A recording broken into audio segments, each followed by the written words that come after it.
everyone, and welcome back to my YouTube channel. This one's going to be quite a big vlog today. I wanted to share with you my story around my two businesses, how I got into setting the businesses up and purchasing them, what my reasonings were behind it, and where those businesses are now and what happened. This is the first time I've shared this story. I haven't spoken openly in the public about my businesses and what happened to them previous to this. So I do apologize if I'm looking down every so often there. I have set some notes and some prompts just to make sure that I cover everything and make sure that I remember to discuss everything. So let's get into it. Let's make a start. So why I'm sharing this story with you then, and the real reason behind this vlog? Well, for me, it's twofold. So I'm sharing my business stories with you for education and for motivation, and also hopefully to give a little bit of credibility, because this channel will evolve as time goes by. I'm hoping to be able to share more business stories with you, introducing you to sort of business motivation, and also looking at interviewing some local business owners as well. So there'll be quite a different narrative coming through this channel as the next few months, year, 12 months goes by. So what's the purpose of this then? Well, I wanted to share my story. I think this is a good starting point. I know my previous vlog touched upon some of the projects and some of the things that I'm working on, some of the areas of concentration, and also some of the things that are kind of special to me. So I'm hoping that this vlog will be inspirational. It'll share the story for some people, and it'll also hopefully help you not make the same mistakes as I did. So looking back down at my notes then. So I'm going to talk about my first business, the cookery school. So the vision and the spark behind the idea. So the vision with the cookery school was to create something that allowed people who wanted to learn how to cook to come along and to get a food education, if you like, for a better word, food education that was affordable to them and also relatable to their needs. So the courses were very much divided into three sections. So we used to have the basic courses, which was very much the home cooking style. We had the culinary masterclasses, which was the kind of step up to people who are maybe aspiring to be more of a professional chef. And we also had an offering for youngsters, such as the Junior Cooks Academy.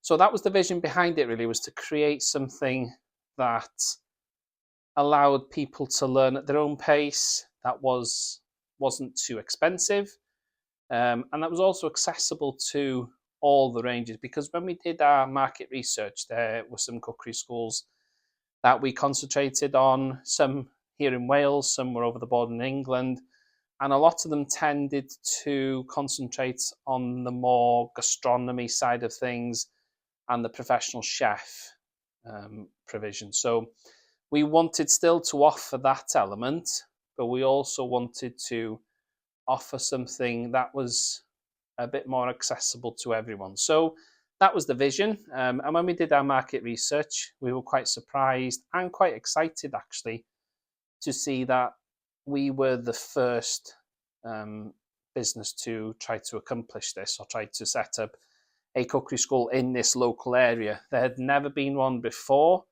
so the competition was near on non-existent, really.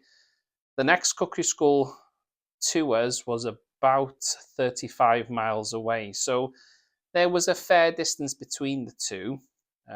So we'll come on to that later on. Maybe we've got differing viewpoints perhaps on why there never was a cookery school in this area. That was possibly one of the contributing factors to its failure, but we will come on to that. So we looked for property that was accessible was affordable for us to start up, and also property that allowed us to have viable space that worked to provide these cookery classes. So we settled upon a industrial unit type building, which in essence at the time seemed like a good idea. It was affordable, it was in a fairly good location, it had good road access, but probably upon hindsight now poor bus access, so maybe that was one of the reasons why it didn't do so well. But we went for that location because it was affordable for us. It was in a quiet location. It wasn't the industrial park wasn't too busy. And it allowed us then to build a space that we could put our mark on. And that's what we did. So we built it ourselves as a team. We put everything in there that we needed. It was very basic. We did it to the budget that we had. But remember, this was a startup business. This was my first proper business that I had started from nothing, from scratch, from the ground up. And it was a real learning curve. I was the project manager, I was the business owner, I was the marketeer, I was the person who was cutting wooden cabinets and fitting them one day, and the following day I would be stood in front of a group of 50 delivering a seminar or marketing the business, speaking to professionals, speaking to local authorities. So it was, it was a big learning curve for me. And I do, take away from that process so many new skills. And I was quite proud of that I was able to start something from the ground up, from scratch, with very little support other than family support. We had no financial support from the banks, from the local authority. There were no grants, there was no help. We self-funded the whole journey. And for that, I am really proud. So I'm going to look down at my notes again, just make sure that we are keeping on track. So the spark behind it then. So the launch created quite a spark for the cookery school because, like I said earlier, there wasn't another cookery school in the area. We were the first kind of one. If my research is right, I think we were the first one and the first ever cookery school in this area, in that kind of 40-mile radius. So there was quite naturally quite a spark around it. The launch was quite busy. There were lots of people showing interest, local authority, some schools and colleges. There were lots of members of public. And we did, we attended lots of events. We went to 3 or 4 local food festivals, kept in touch through sort of email newsletters, and also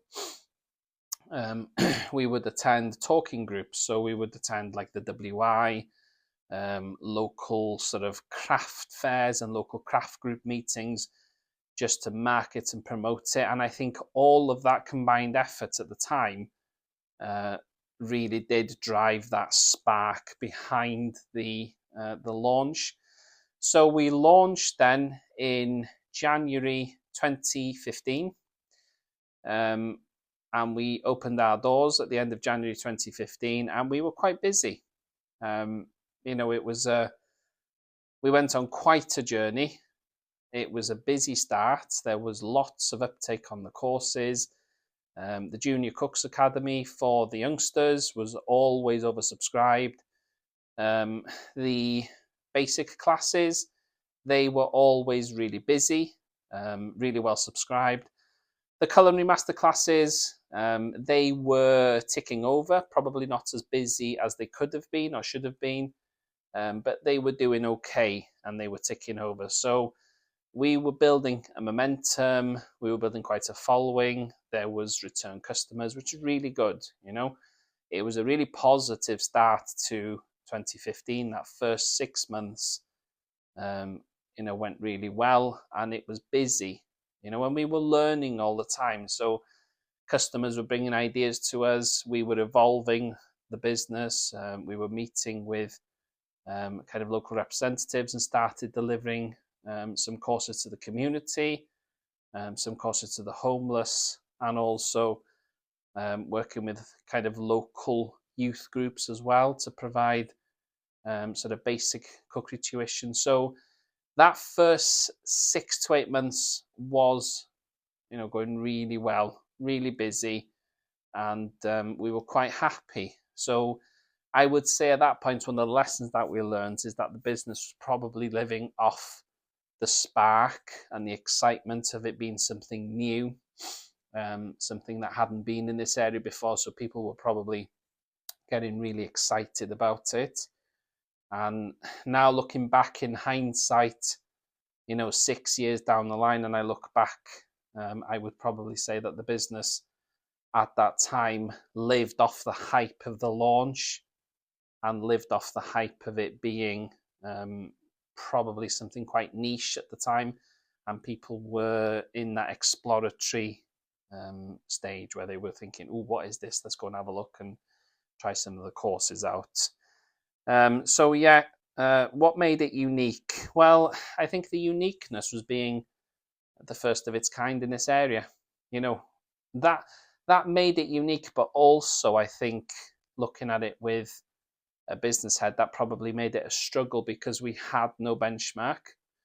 There was no previous kind of trading history from other cookery schools in the kind of local vicinity, local area, although we did have one that was about 35 miles away, and they always seemed to do really well. So we looked at their model and tried to replicate some of it, but put our own kind of mark on it. Being the first of its kind in the area, the first year, as I said, it was living on the buzz and the excitement, and it built quite a momentum, and that's when we were introduced to the awards. So the cookery school itself actually won 2 Wales-wide awards. So the first one being the Daily Post Business Awards for our community work, and the second one being a whole Wales or a Wales-wide award where we won the best cookery school in Wales in 2016, which, when we were only about 18 months old, the business was quite new. That was a momentous achievement for us to be awarded, Cookery School of the Year in Wales for that year. But I'll come on to this a bit later on in the vlog. That maybe was a bit of a start of the end, but we will come on to that. So things started to change then. We'd had a good 18 months under our belt. We had good return customers were telling us good feedback, good things were coming back. The courses were not oversubscribed, but they were doing okay. The higher end classes weren't selling as well. So, for example, the build of the cookery school could only have 6 participants in at any one time. So on the culinary masterclass courses, we were lucky if we were getting 3 or 4 in. So we were never full and we were never oversubscribed. So they were kind of the early signs of the decline. And also after winning the awards, we did get a little bit of press. So we were featured on a Welsh language program where they came and did an interview with us. They did a live cookery dem with some of our customers, and that gave us some good press through the Welsh language. We did have some radio programs as well, and a few kind of tabloid interviews. So, we did get some really good media attention behind that, which was good to see. But I think the realization started to kick in that this really wasn't a sustainable business because the adult market there for the culinary masterclasses for adults just wasn't strong enough. I mean, the basics class we used to run that once a week of an evening, and you would have, again, we were limited to 6 people per session. And towards the end, we'd be lucky if there was maybe 3 or 4 there, and it wasn't really breaking even. So it became quite quickly, or quite apparent quite quickly, that the market just wasn't strong enough, and that then led us to concentrate more of our efforts into the Junior Cooks Academy. So we thought that that was a good way to move maybe the business forward, because there was a little bit more call for that kind of junior cookery education. So we looked and revised what we had, and those classes were full, and they were at times oversubscribed. But then when we looked at the cost analysis, what we could charge for those courses and what parents were happy to pay, in the long term, that wasn't sustainable on its own. It would never have sustained the business. So that's when the frustration started to set in, because we were about 2 years in here now. We'd had a good start. We'd won 2 national awards.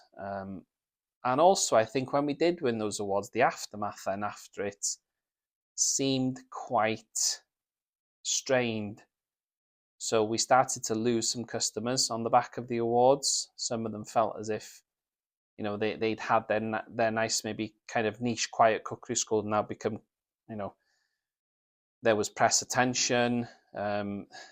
They feared that the awards would make the place really busy.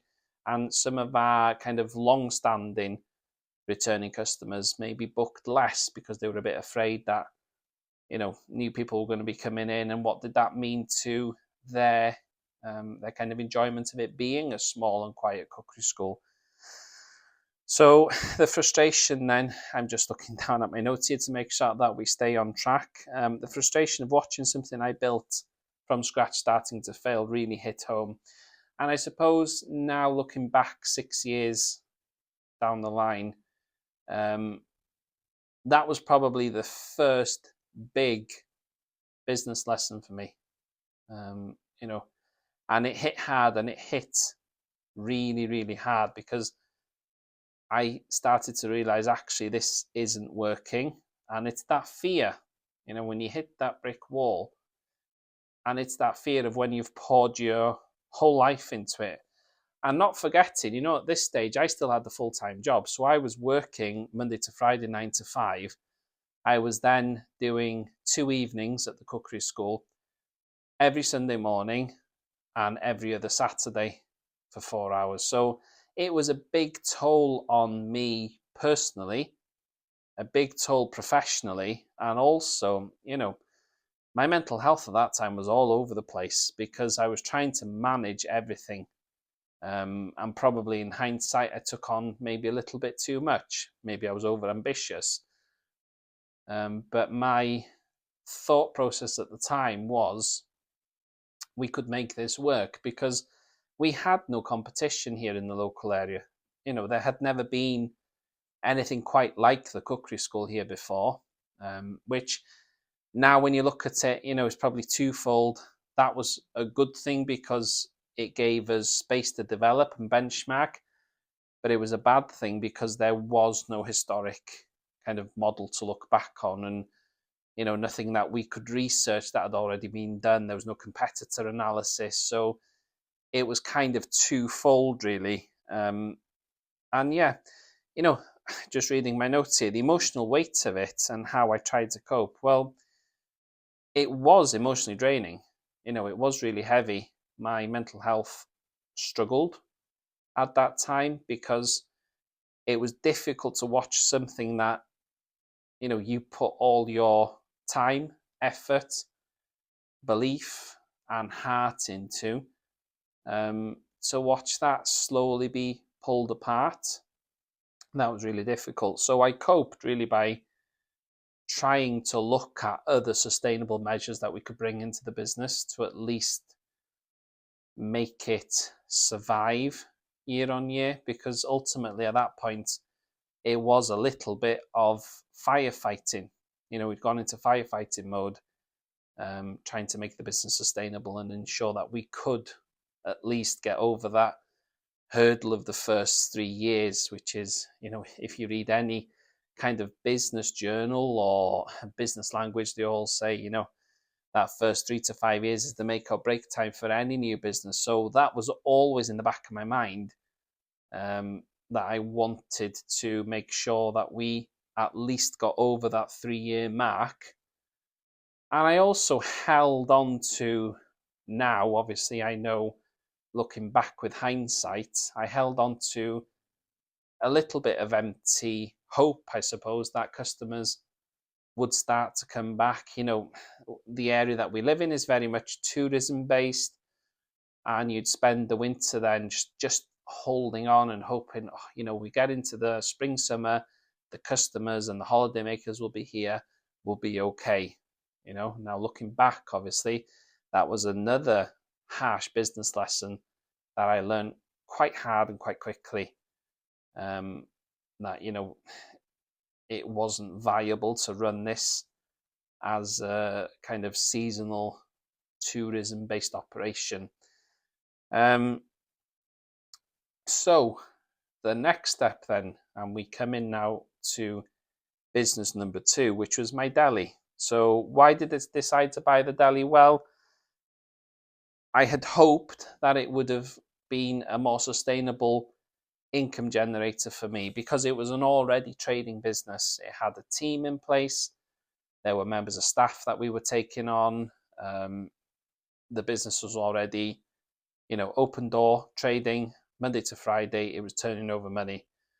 And in my kind of analysis of this before I bought the business, I had come to the conclusion that this would buy me breathing space. It would buy me time.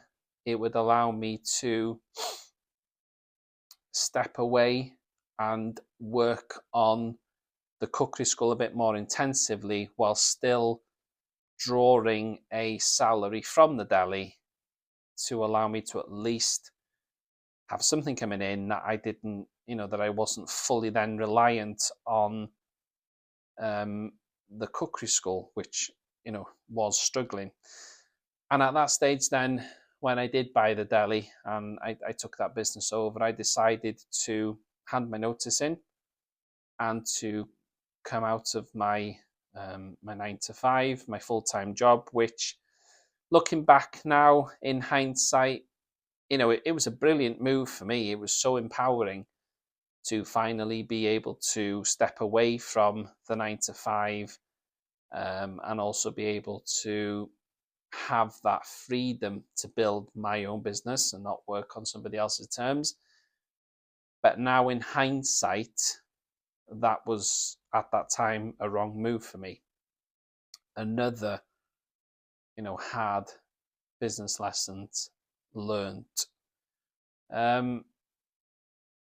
So at that stage then, obviously, I was all in 100% in the business. I had no other form of income, so I was at the stage where I had to make it work.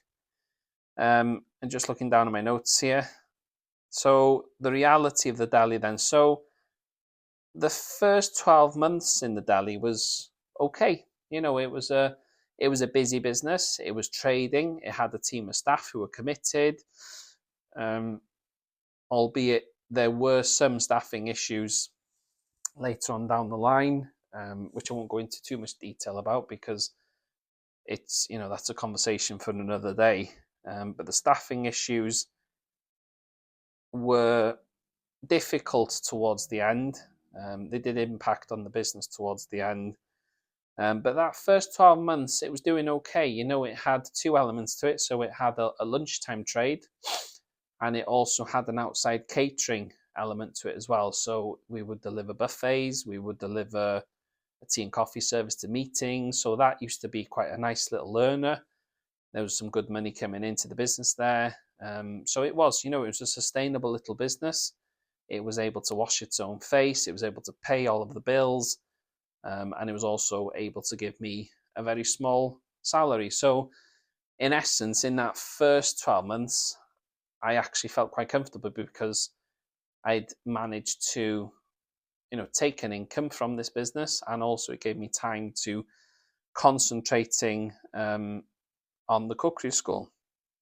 So as that 12 months went by and we went into the second year of the deli, um, things started to change. So you saw a subtle change in the town where it was based. People's kind of buying habits changed. So there were a number of, and I won't name any names, but there were a number of big supermarkets in the town that were in close proximity to the deli, and they started offering similar things to what we did. So, your lunchtime trades, sandwiches, jacket potatoes, salad boxes, soups, and stuff like that.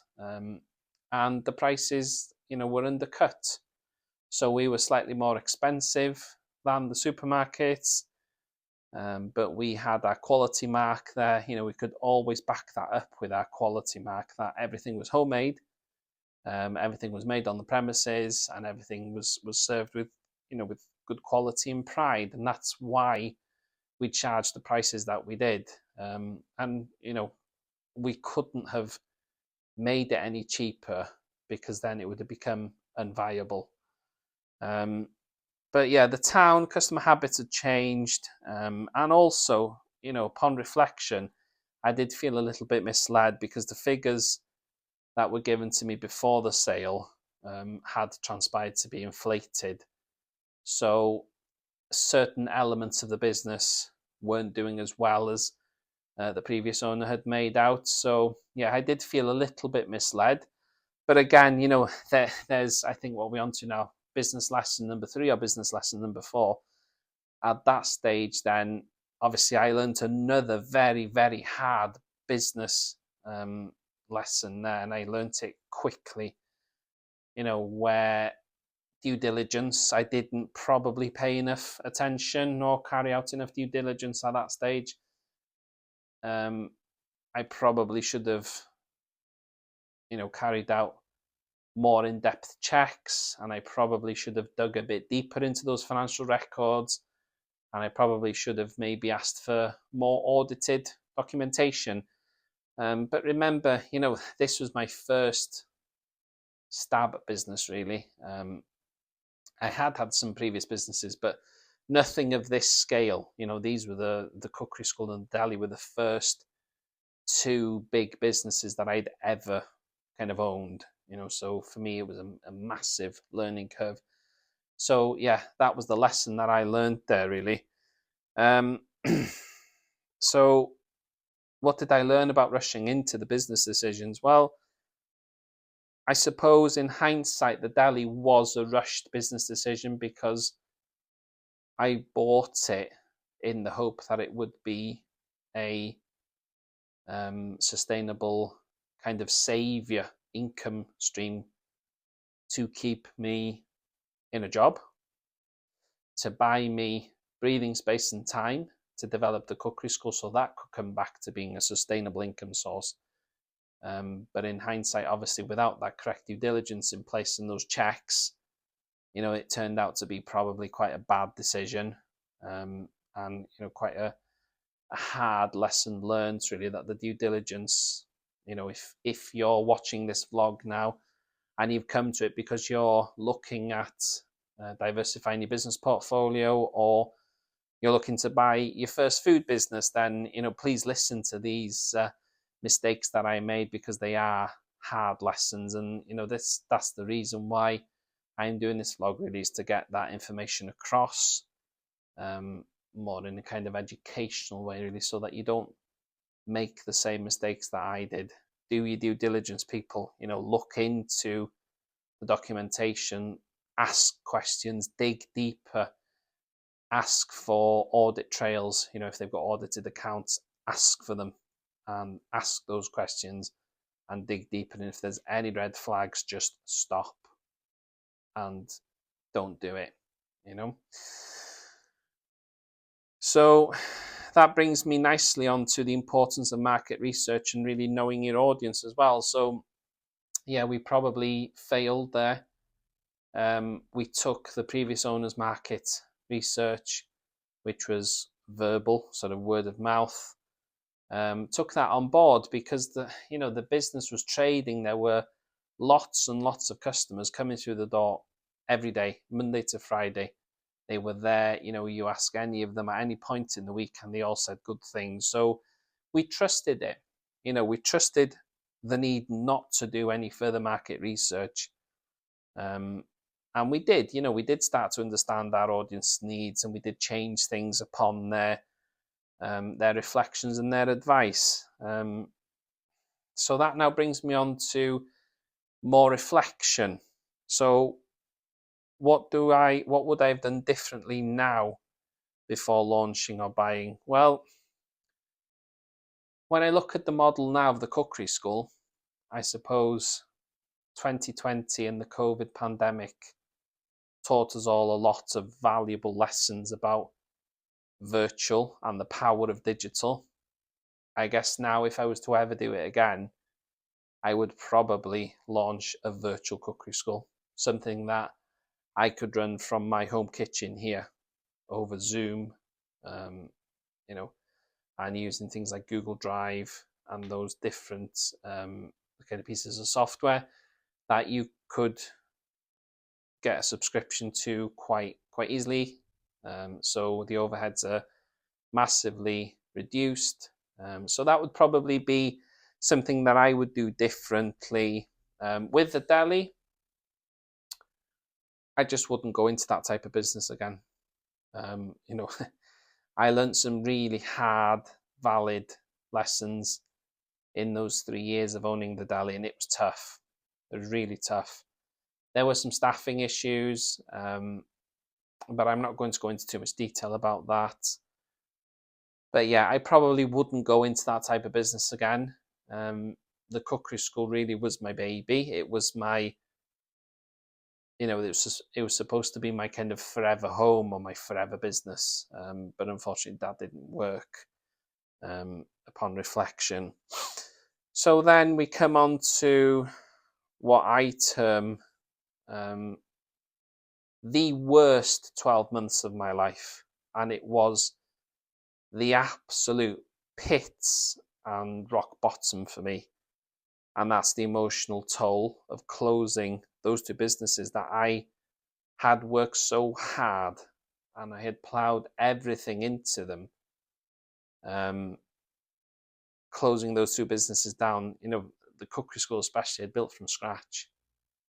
I'd gone in, I'd taken the keys to an empty shell and I'd built that.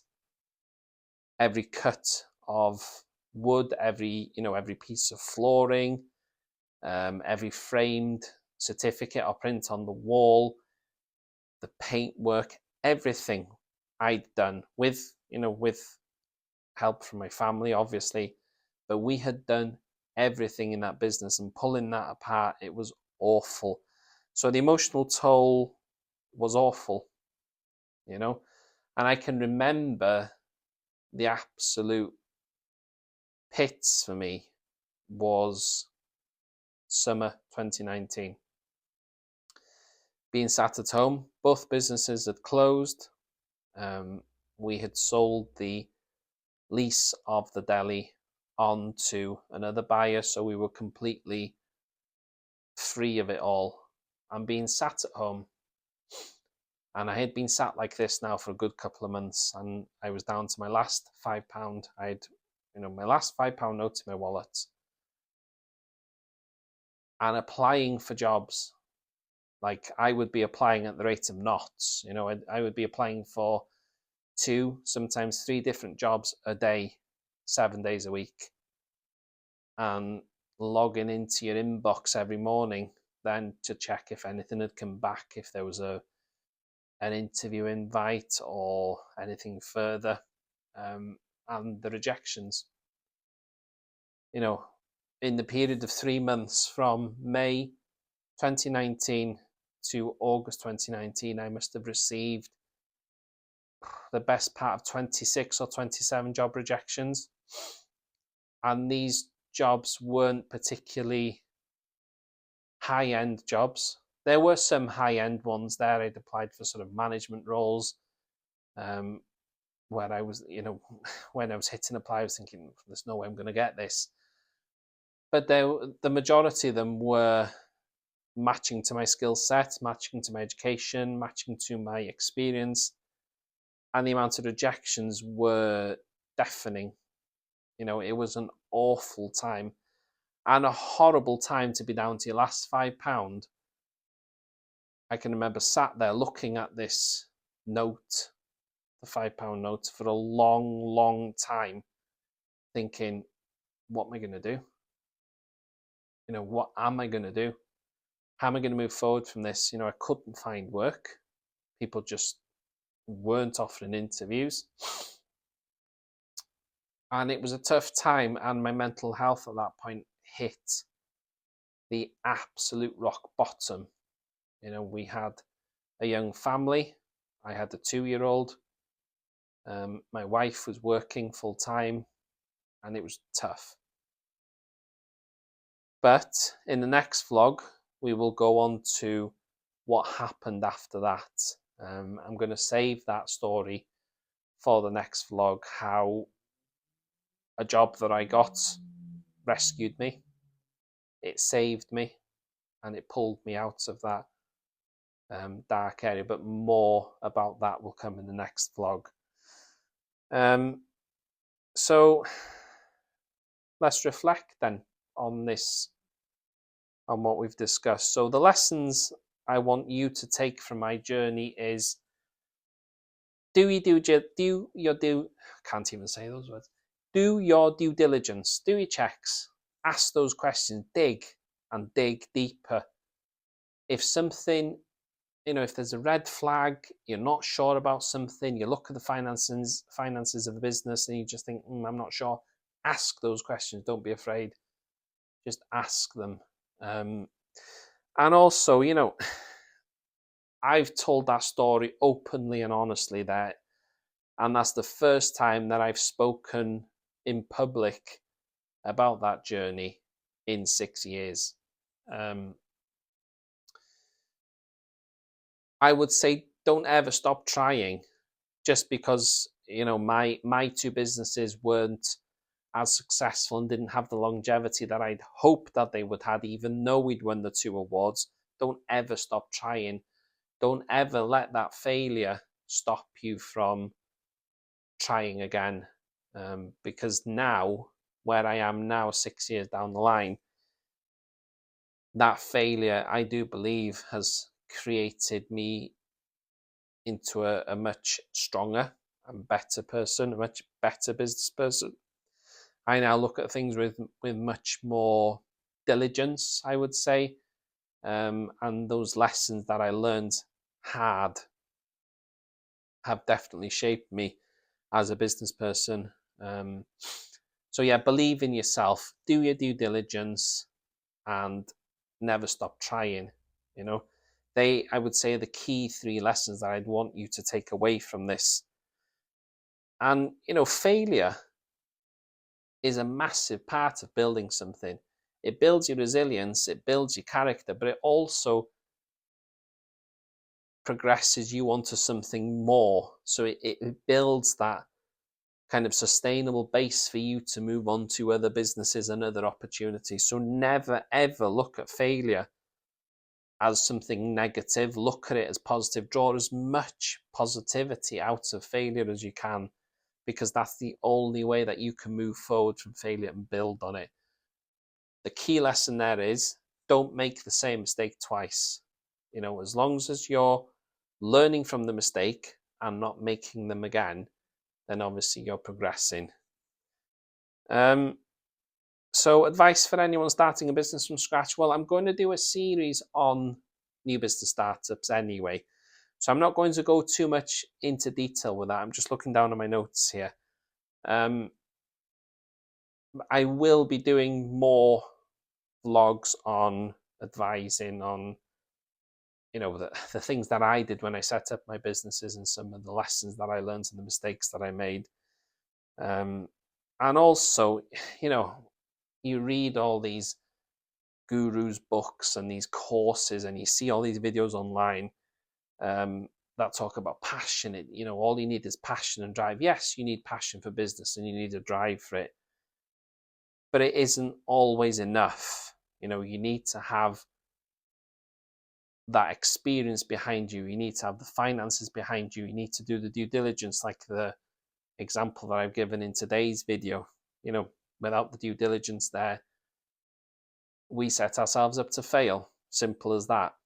So passion is everything, but also you need those other steps in there when you're considering business. And yeah, so drawing this vlog to a close now, and just wanted to give a final reflection really, and encourage you, if you're watching this video and you're coming from a place where you're just about to start up, or you're considering starting a business, or even if you're in one business and you're looking at buying another like we did, I just want to encourage you really to put all those right steps in place.